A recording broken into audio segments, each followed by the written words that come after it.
In today's world, people feel lost in a sea of ideas. Which ones should we accept? Stay tuned because you're listening to Veracity Hill, striving for truth on faith, politics, and society. Here is your host, Kurt Jarris. Well, a good day to you, and thanks for joining us here on another episode of Veracity Hill. Today we are starting our Worldview series where we will seek to talk about a different worldview. Our goal is once a month, so our goal is the first week of every month we're going to be devoting that episode to a worldview. And today we are going to be starting with atheism. But before we jump into our interview, we're going to be announcing the winner of the giveaway that we've been having over the last couple episodes. And for those of you that perhaps have missed out on that opportunity, what was at stake was Good Faith by David Kinnaman and Gabe Lyons, Reasons to Believe, Thoughtful Responses to Life's Tough Questions, and Origins Today, which is a DVD by Dr. John Walton. So the winner for that giveaway, in order to enter, you had to text the word Veracity to 555-888. So the winner is 3401. So if your phone number ends in 3401, you are the winner, and we will be in touch with you through our texting system. So thank you to all that participated over the last couple weeks. 3401. If those are your last four digits, and I'm pretty sure that's the only person that has those specific last four digits. Otherwise, we'd be in trouble. Yeah. We'd have two winners then. That would be something else. That would be. So, all right. So, yes, we'll get in touch with you about that. For the show today, if you want to have your voice heard, if you've got some questions for us, you can give us a call. The number is 505-2STRIVE. That's 505-278-7483. And again, if you want to join our texting plan, it's totally free. We're going to be sending some updates from time to time. I'm actually going to be, during this episode, I'm going to be texting out a link to an interview between Ricky Gervais and Stephen Colbert, because this past week they had a brief segment on Colbert's late night show on atheism. Oh. So for those of you who don't know, Stephen Colbert is the comedian. He is a devout Catholic. He teaches Sunday school at his church. Oh. A lot of people didn't know that. He's also a massive Lord of the Rings fan. So that's pretty cool too. So at any rate, of course he is a believer. Ricky Gervais is one of those, very strong atheists out there. So they had an interaction with some questions. So if you follow Veracity Hill through our texting plan, I'll send you that link so you can watch that. So it's a good sort of thing to give to people that subscribe to the list. So, and it fits with today's episode. But I figured we might not have time to play that clip today. So. Cool. All right. And so, yeah, I guess with that, we've got atheism today, right, Chris. Next week, I'm trying to set up to get some perspectives on immigration. Okay. And even if I can't get a guest, I imagine I've got enough to talk about perhaps my own thoughts. Sure. It's a very hot topic right now. It is. Yeah. And then in a couple weeks, we're going to be having on Keith Giles. He is the author of Jesus Untangled, Crucifying Our Politics to Pledge Allegiance to the Lamb. So he's the author of this book. And then a couple weeks after that, we're going to be having on Adam Harwood to talk about the spiritual condition of infants. So we're going to be talking about the doctrine of original sin. So we've got the show lined up here for a number of weeks with some good guests, interesting topics. So if you've got questions about atheism, you can give us a call. The number is 505-2STRIVE. And if you follow me on Facebook, we're also got the Facebook live stream up and running after a few weeks because the Mevo app had some bugs in it, and things are finally working again. So those of you following us on live stream there, thank you so much. And if you've got comments too, I'll try my best to engage with those throughout the show today. So with that, let's jump into today's topic of atheism. Again, this is the start of our Worldview series.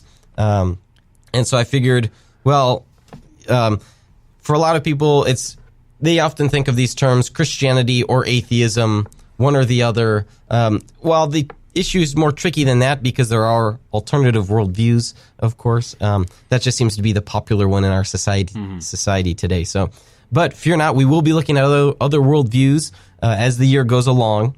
So each month we'll have one specific worldview that we'll be focusing on. So, all right. So today, I'm pleased to have on the show Jonathan Tindell. He is the host of an atheist podcast called Secular Stories, and so we'll get a chance to hear from him shortly here. And now, Jonathan isn't a philosopher or an academic by any means. He's sort of just your average guy who's interested in worldviews and interested in, I wouldn't so much say philosophy properly speaking, but thinking about why people believe what they believe. So it's my pleasure to be joined now by Jonathan. Jonathan, thanks so much for joining me on the show today. It's good that you're here with us, and we've been talking about bringing you on the show, and I'm glad that we can finally do it. And so I'm very much looking forward to talking with you about atheism. But first, if you could tell our listeners a little bit about yourself, and I'm sure they would like to hear about your podcast, Secular Stories. So tell us a little bit about yourself and then your podcast. Sure. Just so the listeners know, yes, I am from the South, even though I don't live in the South, which you can probably hear in the affectation of my voice. I do have a Southern accent. So, yes, I grew up in Florida, was in the Marines after that, did 8 years in the Marines. Now I'm actually working in the oil field of all things. I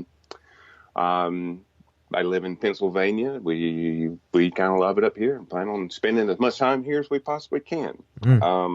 As for Secular Stories, how is the best way to explain this? It's Secular Stories is a thought that I had about just bringing on everyone. Yes, it says secular in the title of it, but it's more about the stories. It's just a place where I can bring guests on, really interesting people that have something they want to say, whether they're religious or not religious, and have a normal conversation. And that's the way that I try to conduct all of the stories for the podcast. It's as if, we're sitting down having a, glass of iced tea or a beer or whatever is your particular drink of choice, and just hanging out and getting to know each other a little better to foster a sense of camaraderie and community between everybody. And mutual understanding, perhaps. Which is, and you and I have messaged. We've got a nice relationship going here. We've messaged about things, and that's one of the things we both like about each other's podcasts is that we want to show people how to have civil dialogue with people that we most likely may not agree with, at least on, some controversial subject. And so that's something that both of our shows aspire to. So it's just, it's just a good way to have a nice conversation, in my opinion. Yep, that's right. So, all right.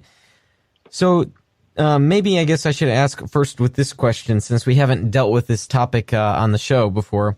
Could you describe for me how you understand atheism? And then after you do that, tell us a little bit about your journey. Well, atheism is, it's the way I look at it is literally the definition of it. The way that it's defined is the lack of a belief in God or a God of any sort. And that's pretty much the gist of it. I mean, I don't define myself by my atheism. It's just a part of it's just part of who I am. As how I came to it, grew up, down south in a Southern Baptist everyone community. Goes to church in the South. And whether you want to or not. It's really a big cultural thing. Yes, it is. But again, it just wasn't something that defined me, going to church, but me not really going to church also didn't define me. It's just weird. The way and if anybody can actually give a aha moment as to when they said, I'm an atheist, that it was just hard to find like that. I'd like to speak to that person to figure out how that happened. So for you, it was really more of a long, drawn out process. Is that right? Yeah. Classically, I guess you could have considered me as what we now call the nuns back in the day, and that's the N-O-N, yes, not the N-U-N. But yeah, I mean, classically, you could call me that. I had a good understanding of what church was. I had a good understanding of what the belief system was, because that was certainly given to me to be there to understand. I've read the Bible many times, and it was just a gradual dawning realization. Hey, this is just not something it's not that I just don't believe it. It's just, I don't feel it. And I know that's probably like whenever I ask you, what does it feel like whenever you think of God or Jesus or whatever? You probably get what? A nice, good, comfortable, warm feeling inside, I'm sure, right? Or something to that effect? Yeah. Sure, it can be, yeah. Well, as you know, for me, my faith tends to be more intellectual than, say, some other Christians you might know. So maybe those other Christians are more in touch with their feelings than I am. But you see where I'm coming from is emotionally, it's just not there. And it's not that we'll put it this way. I'll go ahead and say, yes, I would love to be able to believe that there's something after I die. I'd love that so much. It would make make the voices in my head calm down so much quieter whenever, I wake up at 3 a.m. and I'm staring at a dark ceiling. That would make my life a heck of a lot better. Sure, but for you, you just haven't found that the evidence really leads in that direction. Is that right? Well, I mean, if we get into the intellectual stuff, no, if we're going to get away from the emotional and more into the intellectual stuff, there's just so many questions. Sure. Now that I've come out as an atheist, as the more I get into the topic of theism or atheism, whichever way you want to look at it, there's not a lot of evidence there for me. You and I have gone over that many times. Sure, yeah. So you think the evidence might be lacking for theism in general, and then, from our discussions online and such, you would probably also say maybe you've got questions or maybe you'd use a stronger word like objections to what you see in the Bible. Is that right? Yes. It's not just the Bible. Just about every structured religion. Sure. Even including, even the ones you would think that would be, are considered to be more peaceful, like Buddhism. Even that can be taken to the extreme. And that's what I'm speaking to more is the extremes. Okay. That sometimes organized religion can be taken to. And I'm trying to be very respectful when I say that. Sure, yeah. Well, yeah, we've got to be able to phrase our concerns or our objections in the right way. And so that's, why someone like yourself and someone like myself are having the conversation. Yeah. Well, see, there's a whole bunch of back and forth that you and I have had that the listeners don't. So whenever I would say something to you, you knew where I was coming from. Right. But like I said, we got to explain to the listeners. That's right. So, all right. So if I may, if I can pick your brain a little bit, and again, for our listeners. So regarding the objections to theism in general, so what would you think of arguments from natural theology? So the cosmological argument or the argument from design, the moral argument. How do you understand a number of these arguments? You have to pick one of those. I mean, sure. If you go ahead. Yeah, let's take maybe the origin of the universe. There are, and I'll put this in a way that, in a very polite way, there are hypotheses on both sides. Okay. Whether you're a naturalist or atheist or however you want to go about it, there are hypotheses that explain how the universe could have come across and could have come about without having to have a creator. Just like you have a hypothesis yourself that there was a creator, deity or God or however you want to explain it. Sure. That's your hypothesis too. Now, the bad thing about it is neither of these can be proven in a substantive way on either side. So at least for this argument, for cosmological type of arguments then, and again, just for these types of arguments, would you then classify yourself more as agnostic, sort of like we just can't know what's beyond the universe? Yes, and then we get into the semantics of agnostic versus atheist and that kind of stuff. I Sure. don't like to be painted into a corner, but in the sense that you're saying, in this exact sense that you're saying, yes, Right. I have to claim agnosticism just like everybody does. Right. Yeah. Nobody knows, and I have to hold you to that standard too. In a sense, you have to admit Sure. that you are an agnostic because you can't know. You can't know just because if it were true that there is a creator God, there's no way to test that. So you cannot know for a fact, 100% true that there is. Just like I can't say that my side is 100% as a fact. You can't prove it because you can't prove it. Okay. Neither of us can. Yeah, well, that's interesting to see and have that drawn out more from where your position and your understanding. I mean, of course, I would differ a little bit there and say that, well, I think there is enough evidence to think the hypothesis is probable. But at any rate, we don't have to get into the nitty gritty all that much. Yeah, when we come to evidence and that kind of stuff, we could quibble about that all night long. That's right. Yeah, we would be here for hours. Cool. Okay, so then one of the things that I like to talk about, if I can move to another type of argument, is sort of morality. So from your understanding then, how is it that humans, maybe you'd use the language of create or discover morality? So sort of what model do you think there is for why it is that we should follow laws, for instance, or why we should do things even if a law doesn't talk about it? Where does that sense of morality come from? Just like to start this out by saying I am not a philosopher.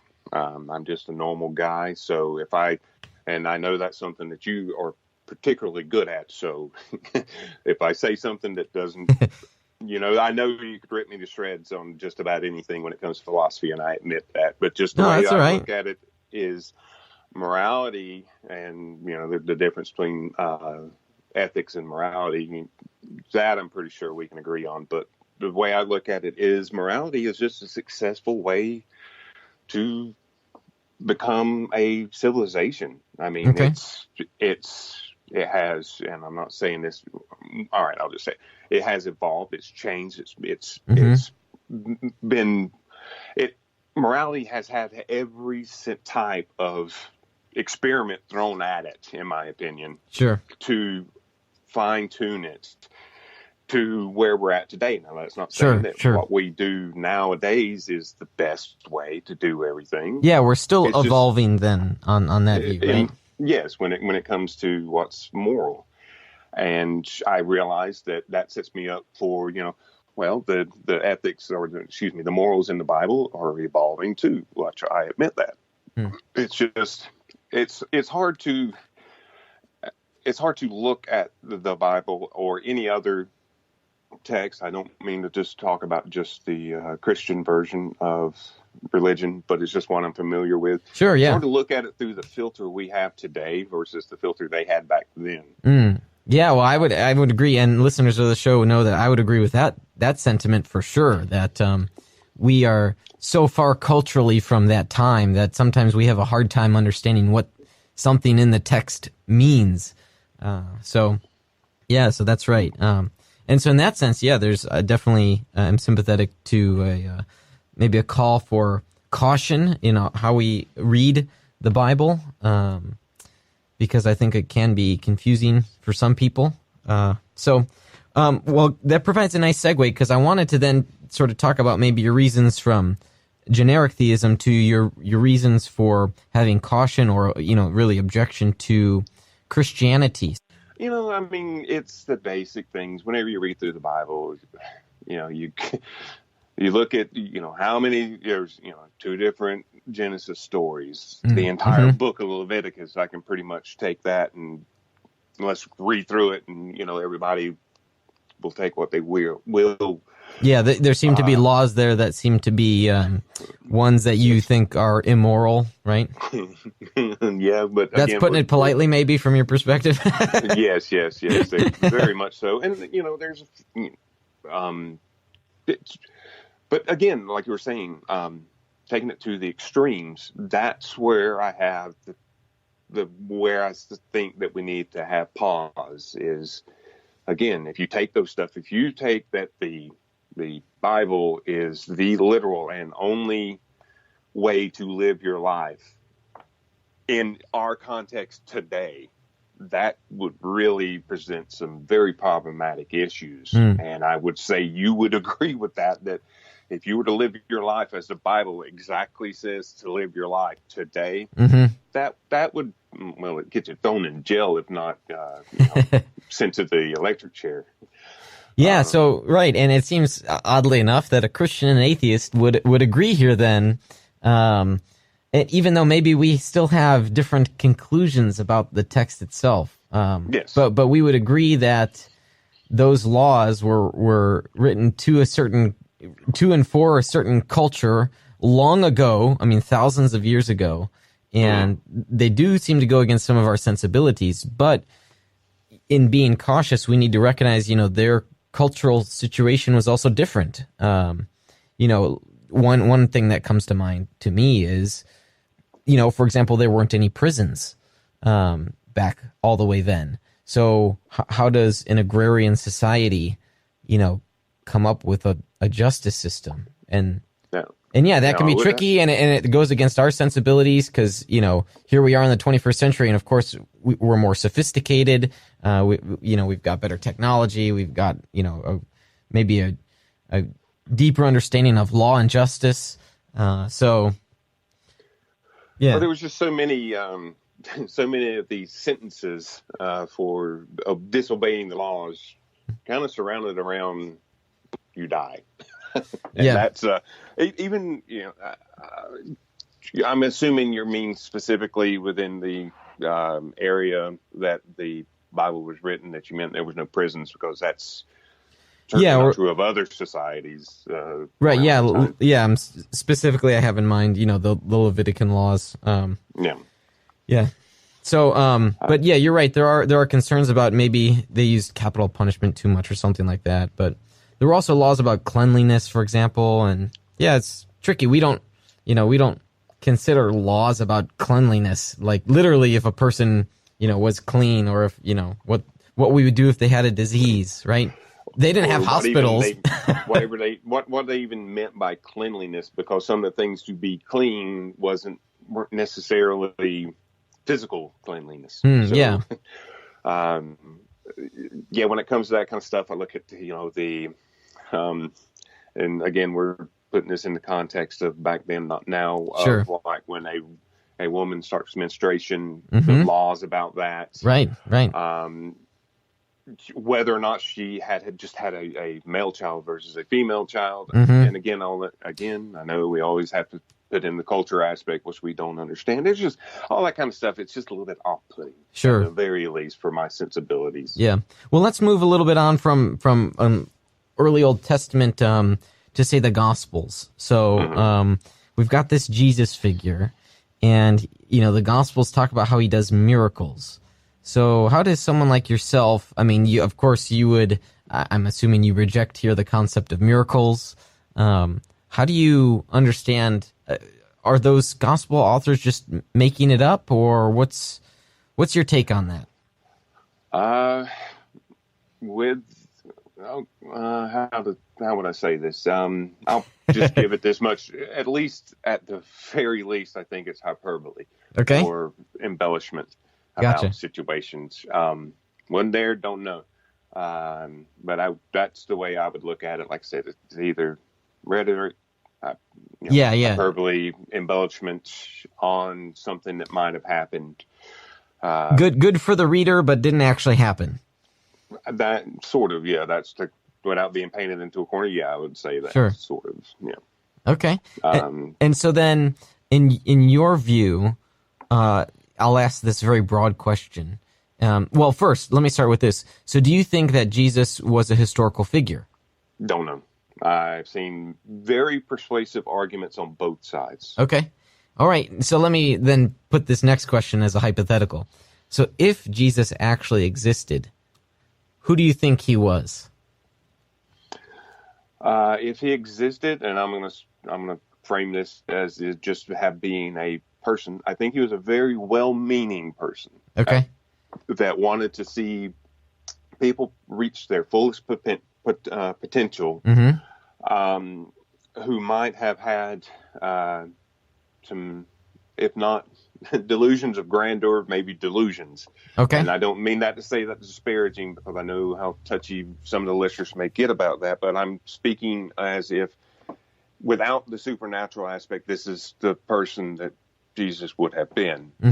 You know, he would have been, like I said, very well-meaning, wanting to see people reach their fullest potential, but if without being there and seeing him do a miracle, that's a delusional mindset. But again, just putting him in the frame of being actually a human. Now, if we go into as him being the Son of God, everything he said makes perfect sense. And yeah, there you go. He's Jesus, as in the Jesus that we all know and love. Right. Okay, Jonathan, hey, we've got to take a short break here, but when we return, I've got some other questions for you, so stick with us through this short break from our sponsors. You're listening to Veracity Hill, striving for truth on faith, politics, and society.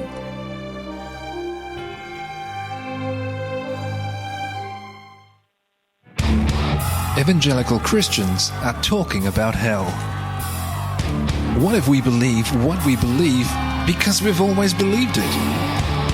What if the gospel is really a matter of life and death? We want you to open your mind, open your Bible, and rethink hell.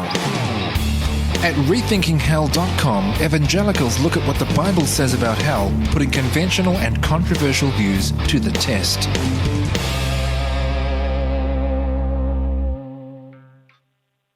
Defending Christianity, religious liberty, legislating morality. Join renowned speaker and award-winning author Dr. Frank Turek for his biblical insights on today's issues at the Illinois Family Institute Worldview Conference, Saturday, February 18th at the Village Church of Barrington. If you want to be in government, only atheists can be in government. Does it say that anywhere? No. The Illinois Family Institute Worldview Conference. Pastors were not called to be tax exempt. We were called to be salt and light. Tickets for the IFI Worldview Conference are $20 per person and just $50 per family. Student scholarships are available. Seating is limited, so please register at illinoisfamily.org or call the IFI office 708-781-9328, illinoisfamily.org, or call 708-781-9328.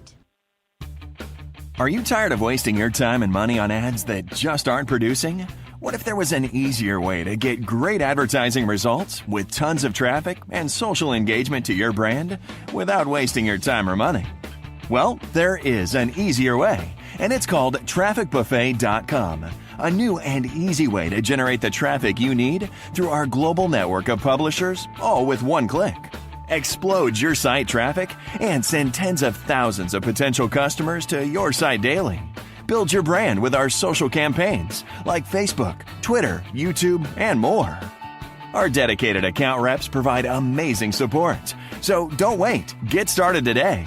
TrafficBuffet.com. Measurable results, driving success.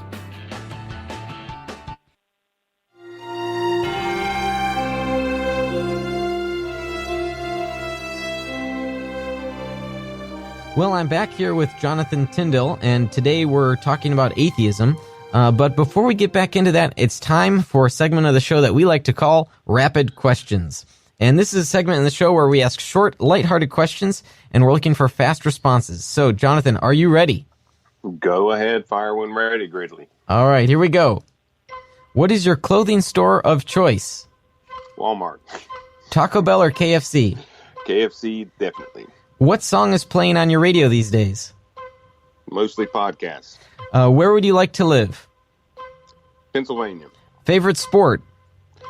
Don't watch sports. What is your spouse's favorite holiday? Christmas. If you don't watch sports, still, what's your most hated sports franchise? The Cowboys, I guess. All right. What's your favorite movie? Oh, Inception. Have you ever planked? No. Do you drink Dr. Pepper? Despise it. Oh, have you ever driven on the other side of the road? Yes, I have. What's the one thing you'd be sure to keep with you if you were on a stranded island? iPod full of books and podcasts. Hokey Pokey, Electric Slide, or the Macarena? Macarena, come on. If you, what is your inner shake flavor? We'll end on that one. Inner fake flavor. Inner shake flavor. Oh, cherry. All right, nice. Well, thank you for playing Rapid Questions. Sure. Awesome. Well, I'm really sorry to hear that you're not a fan of Dr. Pepper, which is... Yeah, I was just about to say, yeah. And so that's definitely... And the only reason why I say Cowboys is because I lived in Texas near Fort Worth for a while. Oh, okay. And everyone's a Cowboys fan. I know like 3 football teams. I don't. Sure. I don't know. Yeah, well, Cowboys, yes. For some people, they're like the Yankees of football. You know, they've got tons of fans, and they're one of those franchises that you just don't seem to like. I know who my favorite sports franchise is. It's the Cubs. Ah, that's a great answer. Excellent. Yes. I had to think about that for a little bit. I'll give you 5 bonus points. And this is like, whose line is that anyway, where the points don't matter? Yeah. Yeah, that came to me in post, shall we say. Funny. All right. So, for those that have stuck with us thus far in the first half of the show here, Jonathan and I were talking about atheism. Sort of, he described it a little bit, provided some of his reasons, and we went over some objections that he might have to, say, generic theism. But then we also talked a little bit about Christianity in the Bible. Now, Jonathan, I want to ask you and pick your brain about what, in my understanding from reading the various literature, seems to be the biggest objection. And that seems to be the problem of evil. So have you considered how, and I can't remember if we've talked much about this, even just in our messaging from time to time. How does that problem, say the existence of evil, how does it play into your concerns against Christianity? So does it play a big part for you or not? And if it has, tell us a little bit more about that. Well, it doesn't. I mean, to me personally, it doesn't contribute a lot to my worldview. The problem of evil is, it's multifaceted on that side too. But whenever it comes to me thinking about what a Christian thinks about it, or any religious person thinks about it, I actually have to put myself in that mindset to even attempt to try to explain it. I mean, in the Bible itself, that God says that He created the light and the dark, and He created good and evil. So I don't.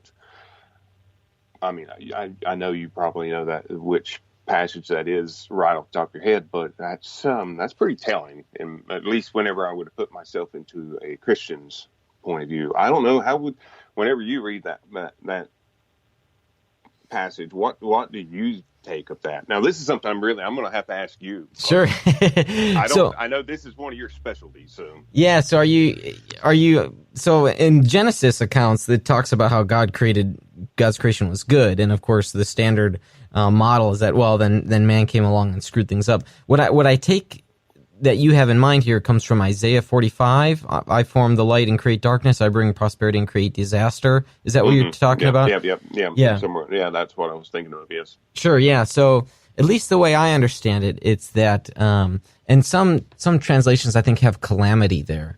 I think what God is talking about is divine justice. So say, if a nation is really evil, God will orchestrate worldly affairs such that that nation will ultimately be destroyed. And most of how I interpret the Old Testament is based off of sort of the law of consequences, right? So if a nation is righteous, it will succeed. If it's not, then it won't succeed. And so one fine example of that I like to talk about is, American debt. I think we're being irresponsible. And if you're so irresponsible with your finances at a national level, that's gonna lead to a massive problem down the line. And so one day, the debt collector's gonna come a knocking, and So some of it could just be people's interpretation of how that calamity is brought about. But I don't think that God is, from my Christian view, I don't think God's being unfair there. But I think what also maybe concerns some atheists is the stuff that really appears unfair. So even things that don't seem to touch upon any concept of divine justice. Like, one famous example in this literature is, if a deer dies in a forest fire, right? I mean, well, why did the deer have to die? I mean, so that seems to be a big objection, and that's, in the academic literature, this is called the evidential problem of evil. So that sems to be concerning and could present problems. But look at me helping out your side there. No, I'm not. I'm taking it at face value as you put it. Now, my Sure. question is, why does anything actually have to die? Yeah. Why is there death anyways? I mean, I know then we're going to get into the argument of free will and all that kind of stuff, but still, I would much rather just believe. I mean, Yeah. I would just rather, and if God is omnipotent, why isn't there a way for me to still have, now, omnipotent meaning exactly what it's supposed to say, why isn't there a way that I can still have free will and still know the love of God? I mean, he could do this. There is a way that he could do it. We might not be able to explain it, but he could do it. Right, yeah. So, and maybe again, there's debate over what omnipotence means. I'm taking it at face value exactly what it says. Well, yeah, so omnipotence is just all-powerful. The question is, what does all mean? Is all a meticulous all, or is all a general all?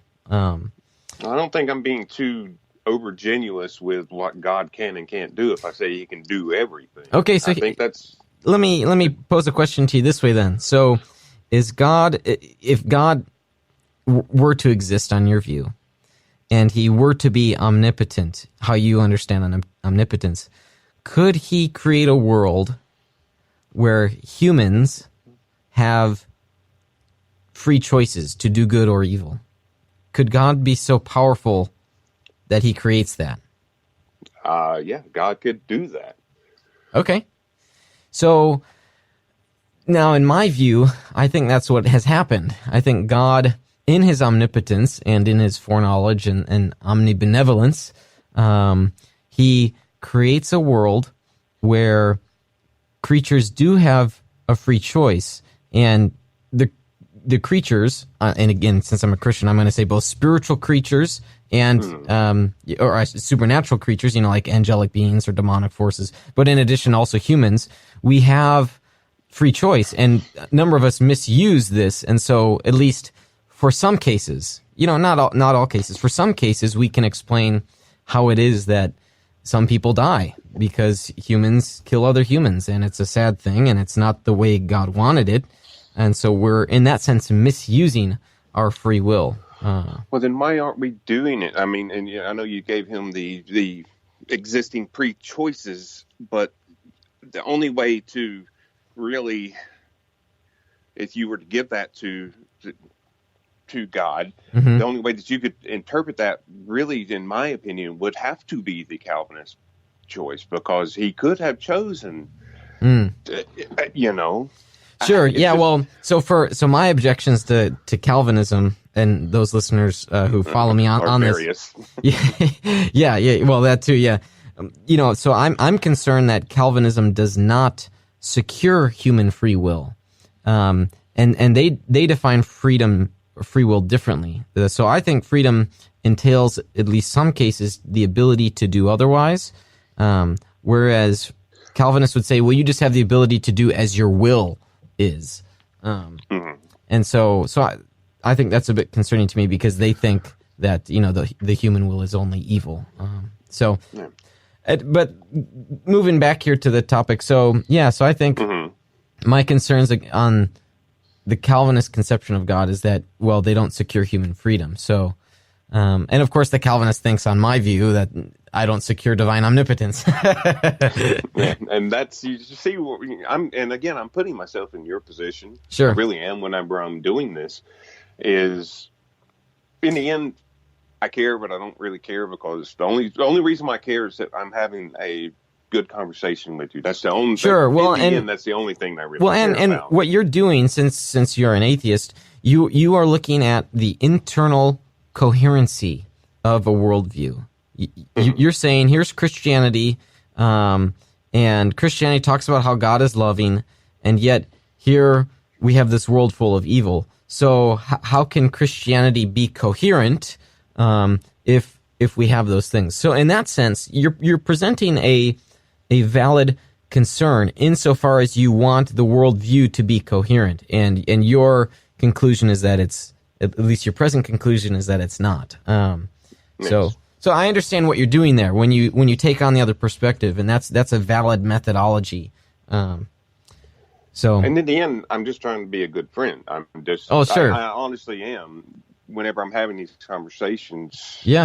I just want. I want to get to know you better, and I know this is one way to know you better is to have these conversations. Likewise, yeah. Yep. So yeah, it's just I like these conversations. They're fun. Cool. All right. Well, let's move along a little bit.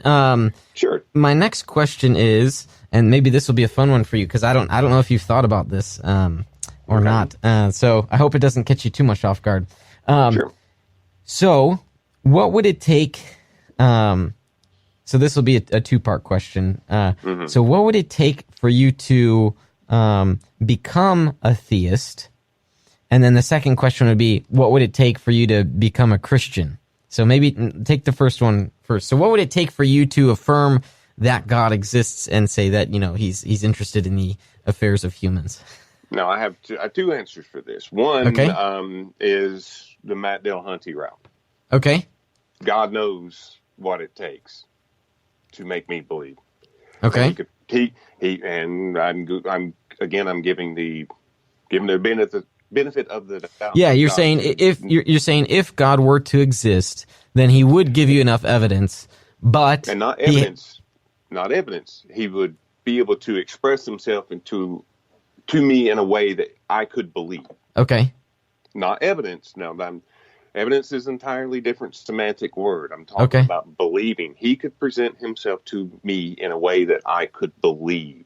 Okay. And I don't mean believe like in, I believe the earth is rotating the sun. I mean believe in the sense with the big B, a capital B. Maybe draw that out for our listeners a little bit. So how do you understand belief there, and what relationship does that play to evidence, which for you is maybe something distinct? Evidence is being able to prove something, and I mean prove it as in my, scientific manner way of providing evidence. That's what the word means to me. Now, when it comes to belief, is that internal, whether it's an emotional or an intellectual manner, believing with the capital B, like inside of your mind, inside of, as you would call it, your soul, knowing that this is the truth. I see. There is a way that God could do that. So, if I may, it seems like what you might be, and while there are Christians that are like that, but isn't that maybe similar to the sort of the Mormon view of faith and belief? That it's just kind of this internal thing? The burning in your bosom. Yeah. Yes. Okay. But so for someone like myself, you should know that that's not how I understand belief. I know that. And that's the reason why I put the caveat in there of saying belief, like in the emotional way of feeling it, and then intellectually being able to understand it, my belief in a God. Like I know you do get the feeling that way occasionally, but the intellectual belief, to be able to wrap it all inside my mind and really believe, again, the belief with the big B. Right. There is a way that he could do that. I honestly believe that. And that's not something, I'm being open-minded when I say I honestly believe that. Yeah, but at the same time, God doesn't want to sort of trick people. I mean, I don't want to be tricked. I want to know. I want to believe like you believe. Yeah. I'd love that. That would be great. Yeah. So what would, in terms of the evidence, because I know you kind of distinguished that from belief. So what would you say then? What type of evidence would there have to be for you to know that God exists? No, that's actually more of it. Believe it or not, that's more of a tricky question than what it would take me to believe. Sure. Okay. Is because to be able to define and study God, that's kind of antithetical to what God is. Okay. So I don't really know how to explain like the way that I'm coming across as being evidence. I mean, really and truly, I know if I were you, what I would say was like, I'm gesturing with my hands and looking around the room. I know that's what you're doing. Mm-hmm. I know that's what you would do, but that's not. But this universe isn't what God is. Right. I don't think it would be. God is something separate and away from the universe. Okay, yeah, well, so at least in one sense, he's away or different from the universe. So if I may push you a little bit on there, so you talked about how God is sort of antithetical to, and I'm going to try and mesh your words here, to Sure. scientific evidence. Yes. So does that mean then that science is limited in its scope for what it can try and prove?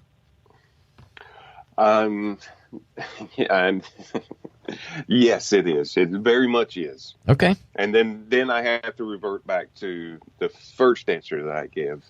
Sure. That there is a way for me to believe, and God could do that without tricking me, like what you were saying. I don't want to be tricked. Mm-hmm. Yeah. I want to know the way that you know. I want to know as that emotional Christian knows that they know. I want to know it that way. I don't want to just like, okay, I believe. Okay, that's, oh crap, now I can't remember what the name of the guys was. Wager. I can't remember. Pascal's wager? Pascal's wager. That's so dishonest to me. And okay. I think I'd get sent to hell quicker doing that, not really believing. You know what I mean? That's funny. That's lying about that's lying about believing. Yeah, well, and even if for those that actually go and read Pascal, he a lot of people don't know this. He actually responds to that concern, and he says for those that have a hard time believing, like if you just feel like you're tricking yourself, he tells people to just go and do church. Basically, I'm totally paraphrasing using 21st century language here, but he says, "Fake it till you make it." Essentially. Well, that's kind of right because I mean that's actually a very good way of putting it because he thinks that for those people that would spend time, say, fellowshipping with other Christians and such, eventually the truth will be made manifest to them. They'll really know it in that deep sense. But I surround myself with people like you. I have friends that honestly really believe. I mean, I do that. I mean, man. You know who I am. I'm not dishonest, and I don't try to separate myself from what the Christians believe or Muslims believe or Jews believe. I immerse myself in this stuff because, well, for one thing, I find it really interesting. Just because, but I like being able to understand where you're coming from. That makes me feel better, is to know where you're coming from. Right. I'm sorry, I got a little emotional there. I apologize. No, that's all right. No, that's good. And that's good. I mean, you've talked about how you would like to believe, but for you, it's just the evidence isn't there. So I'm wondering then if maybe what it takes isn't so much looking for that emotional aspect to it, but it's looking into the evidence, and maybe the evidence isn't always scientific because, as we've talked about, science can be limited in its scope, but maybe the evidence is historical or philosophical, and it leads us to understand science in a different light. Of course, I'm not saying here that we should doubt science. That's not what I'm saying at all. What I'm saying is that we recognize the natural world and observe it, and we approach it from a different mindset. We view machines, for example, as intelligently designed, right? There's the ID reference. So maybe that's where the discussion has to go then, for someone like yourself who might be thinking that they would like to believe, but the evidence just doesn't seem to be there. So very fascinating. Well, Jonathan, we're running short on time here. I'm curious then, I know you asked me a little bit about the problem of evil. Are there any questions that you might have for me? I know maybe you weren't prepared for that. Okay. Saul on the Damascus. You're like, where do I start? Yeah. Saul on the Damascus Road. Why couldn't Jesus have just taken everybody's cataracts? Yeah. Oh, interesting. Yeah, boy, huh? I wasn't expecting that. Well, I would say that in the Damascus Road experience, that God had a specific purpose in mind for Saul, later Paul, for That's what he exactly what I was thinking. Yeah, for what he wanted him to do, and so that's why I think he singled him out. I mean, first of all, it was because Paul was likely leading these men to go kill Christians, so he was the leader. And then so then not only calling him out for the injustices, but then turning Saul's life around, by Jesus revealing himself to Saul. Saul's worldview became shattered because he did not believe that people could be resurrected from the dead until the final judgment day. And so I think in that case, God's purpose was to turn Saul's life around. And now let me also say this. God doesn't always, there's not a Damascus Road experience for everyone. We don't all have that burning bush experience.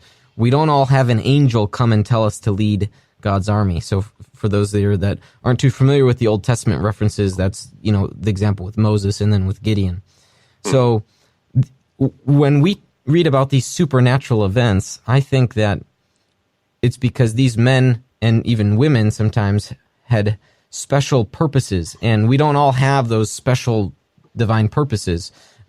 We do have a common divine purpose, I'll say, which is that we should love God and walk with Him and do justice. So, yeah, maybe I don't know. Maybe that answers your question a little bit, but you're welcome to follow up with me if I didn't answer sufficiently there. Oh no, that's perfectly fine. And one of the reasons why I used that was something that's been rattling around in my head for the last few days. I don't know why. I think maybe something that Seth Andrews had said, or something about Paul or Saul and Damascus or something. Anyways, and one of the reasons why I want to reference that is because far too often other atheists, other than myself, rely too heavily on the Old Testament. Sure. About, going to Leviticus and all that. I see. That's real easy. So I was trying to bring it back into the New Testament, and I could bring more examples up of that. Anyways. Sure. Right. But yeah, just trying to switch things up a little bit. But yeah, thanks for having me on, man. Yeah, no, Jonathan, thank you so much for joining us, and glad we could talk about atheism and understand it a bit better, and coming from you. And for our listeners, I'll go ahead and provide a link on our website to Jonathan's podcast, so you can check out some of his episodes as well at Secular Stories. So, and we're also on Facebook. If you guys want to get in touch with me more directly, you're free to message me on Facebook or even comment on the page. I'm fairly approachable, at least I think I am. And if you guys want a more one-to-one conversation, please, by all means, I'm welcome to all conversations. Great, awesome. Thank you so much, Jonathan, for being on the show today. Thank you for having me on. Well, we're going to take a call here from David from Dallas. David, I've got a question for you, and thanks for calling into the show. Do you think that there is objective morality? Hi, Kurt. No, I appreciate the question. The short answer is no, I don't. I don't see a lot of evidence for objective morality. Okay. But let me give you let me expand on that if I can. Sure. Can we agree that there's really only two places objective morality can come from, that being either from nature or from outside of nature? Is that a fair statement?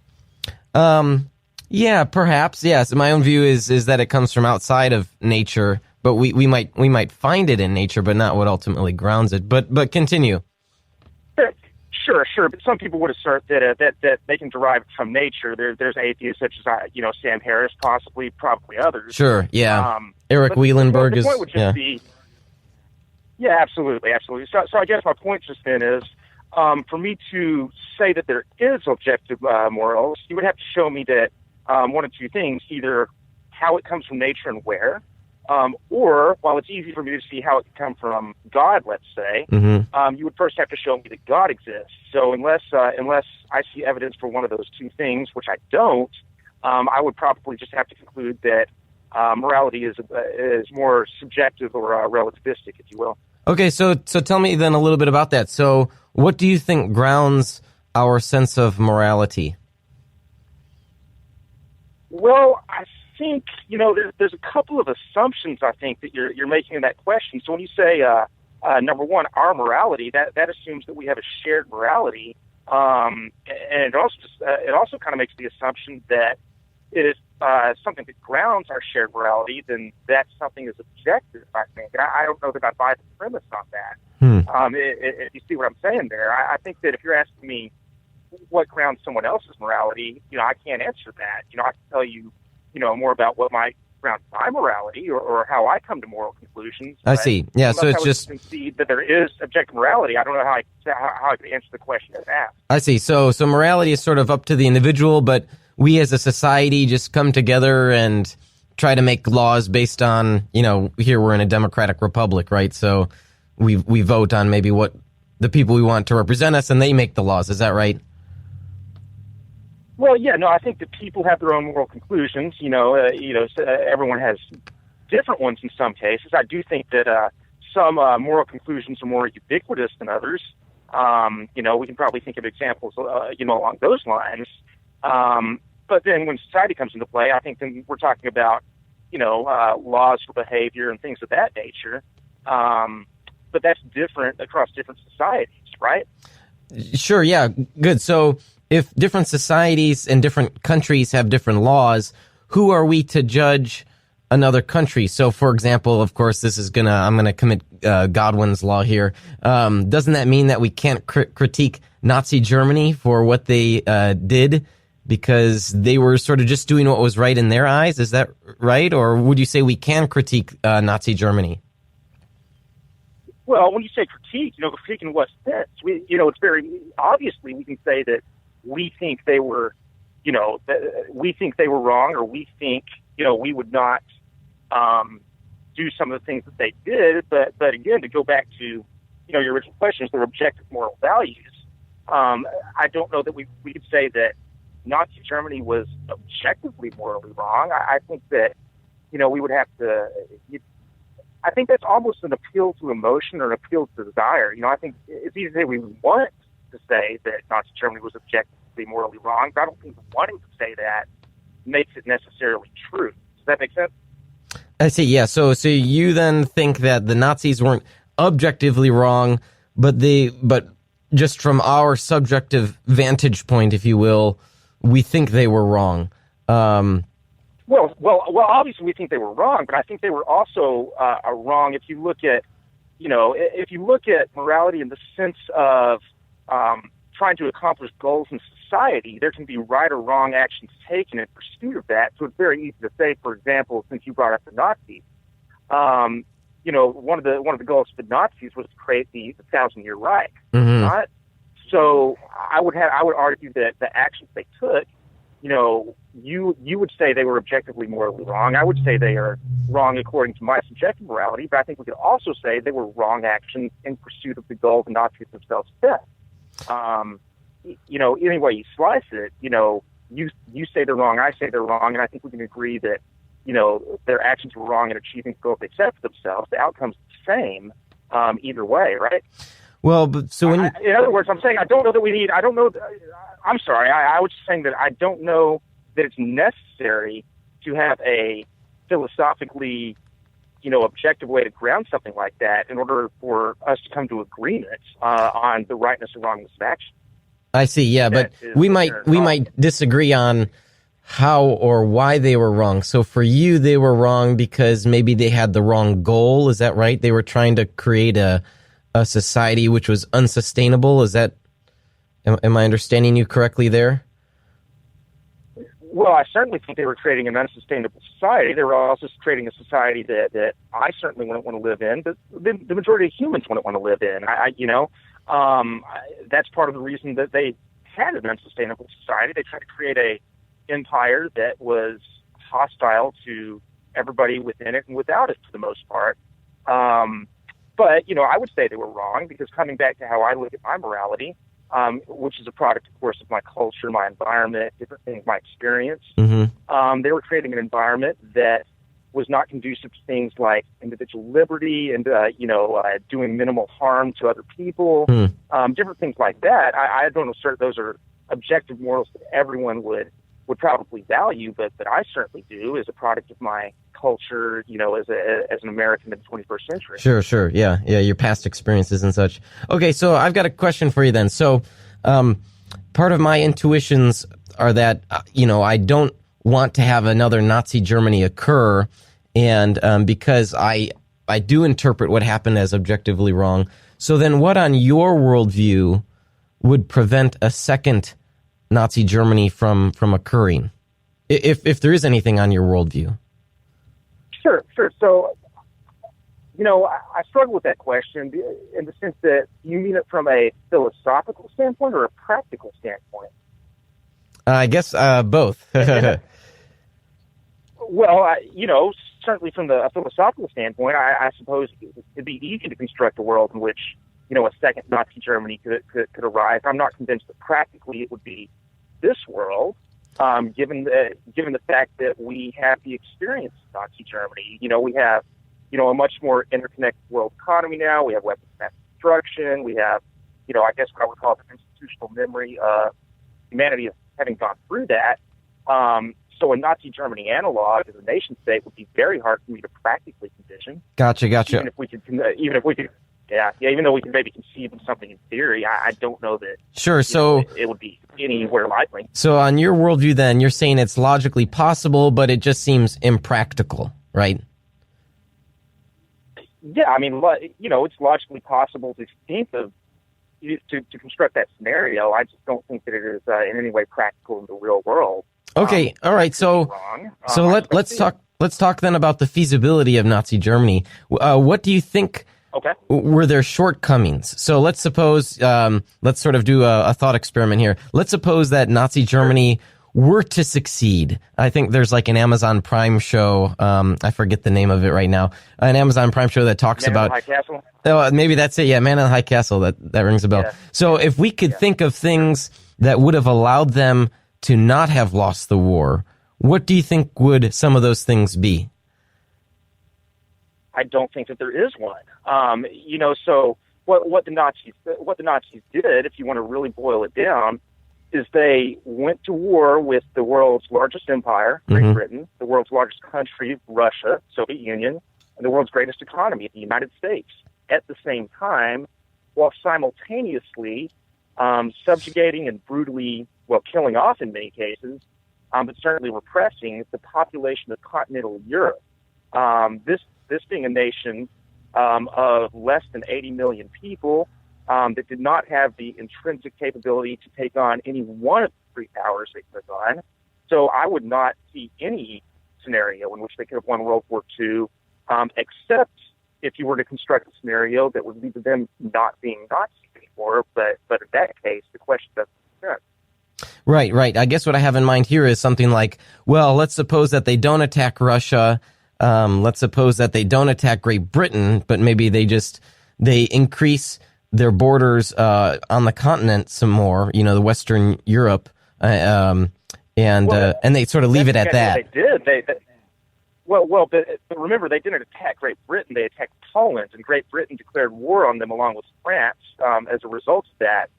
In fact, Hitler tried more than once to get Britain to end the war prior to invading Russia, and Britain wanted to do it because Britain, this goes back to the unfeasibility of the Nazi system. By that point, Britain had learned that you just couldn't trust them. Yeah, there was no reason to expect that Hitler would keep any treaty signed. So there's no reason for Britain to exit the war. So like I say, if you construct a more trustworthy Nazi regime, or you construct a less aggressive Nazi regime, or you construct a Nazi regime that, for example, tries to, liberate, Ukrainian citizens and turn them against Stalin and what have you, and be more of a liberating army. Those are all things that can certainly help them, but then that would entail they were acting against their ideology, which would make them something other than Nazis. And I that would be, I don't know if that's a claim we can really make. How could Nazis win the war? Well, by not being Nazis, right? Sorry, say that again. You're a little soft there.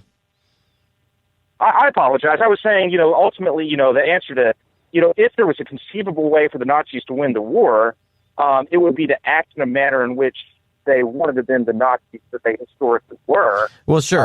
Yeah. And even then, if they make the decision to take on,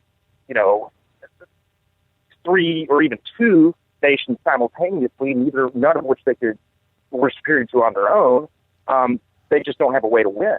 Sure. Yeah. Well, yeah, that might be the case, but I suppose in the thought experiment that I'm thinking, we would have different a different formula, a different scenario that could play out. In which case, there is some society out there that performs the same, what I think are objective evils, and the rest of the world leaves them alone, and that's a bit concerning to me.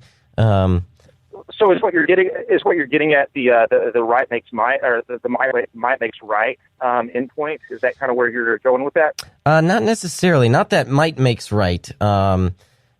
So in my view, I think is that the criticism of? Well, the might, the might very well could be, and historically we do see, is the enforcer of morality, but might doesn't make the right. The right is right. Oh, no. I'm not saying that you were asserting that. I was asking if that was your criticism of, or your. Well, the point of you. That would be one of the concerns. Yes, that's right. So on an atheistic, naturalistic worldview, does might only make right, and that's concerning to me as someone that holds to objective morality. Sorry, I agree with that. I think the first thing I might say to that, though, is on certainly the Christian theistic worldview, might also makes right at the end of the game. You could say that good or morality is rooted in God's nature, but if I say I disagree with that, assuming Christian theism is true, who's going to win that debate, me or God? Sure, yeah, I understand. Yeah, and for the Christian, they would say that God is the necessary being, and so morality is grounded in Him. So it's not in the sense that might makes right because He's powerful, but that He just because He is God.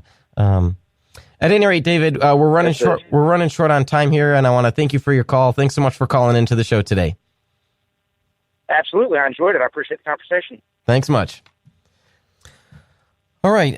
Well, we've just got a couple minutes here. I want to make a remark here about some of the thoughts I had about Jonathan. But I guess before I briefly get to that, one of the things I appreciated from that caller was the consistency that he had there, because he doesn't think there's evidence for objective morality, and so he says there are no philosophical grounds for why he can critique or say that there wouldn't be another Nazi Germany. It's just unfeasible. So it's sort of a practical thing.